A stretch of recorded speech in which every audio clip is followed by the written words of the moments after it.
What if I told you that the most promising technology we have to address climate change is growing on 3.6 billion acres across planet Earth?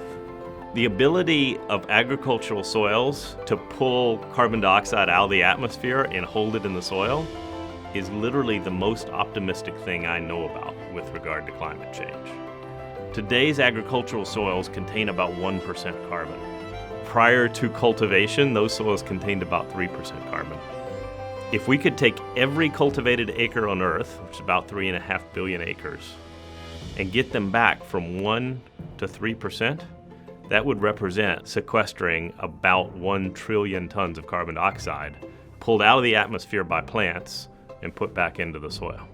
Prior to the Industrial Revolution, the Earth's atmosphere had about 280 parts per million. The most recent reading on the current concentration in the atmosphere is about 415 parts per million. If you take that difference and multiply times the Earth's atmosphere, that means there's about 1 trillion tons of carbon dioxide in the atmosphere today that wasn't in the atmosphere prior to humans starting to burn coal and oil.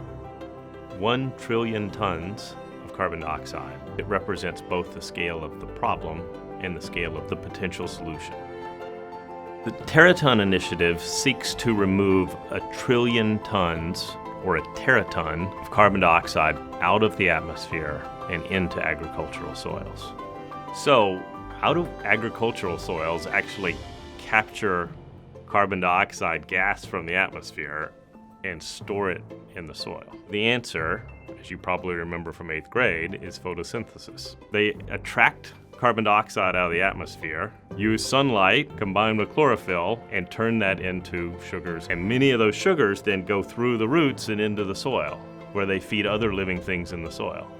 And over time, those living things continue to increase, and we increase the carbon concentration in the soil.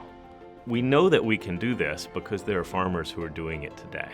It includes using no-till practices, using cover crops, more crop rotation. But we believe that at a cost of about $15 to $20 a ton, we would provide significant incentives for farmers to change practices and begin to sequester carbon, and that would represent a much lower cost than the alternatives. There are many solutions we should be pursuing to reduce the effect of climate change and reverse it.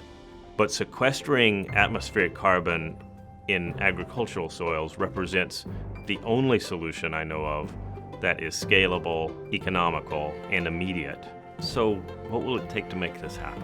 It includes farmers being willing to experiment with new ways of growing, businesses and all of us as consumers being willing to pay for it, and in fact demanding that our food and products are produced this way. And it requires that innovators come up with new ways of sampling soil, measuring carbon, coming out with products that replace a lot of the chemicals and fertilizers that are used today. Success in the Terraton initiative will require collaboration from within the agricultural industry and from outside of the industry. But it's completely within our hands. We're not waiting for a new technical breakthrough. We don't need advances that aren't here today.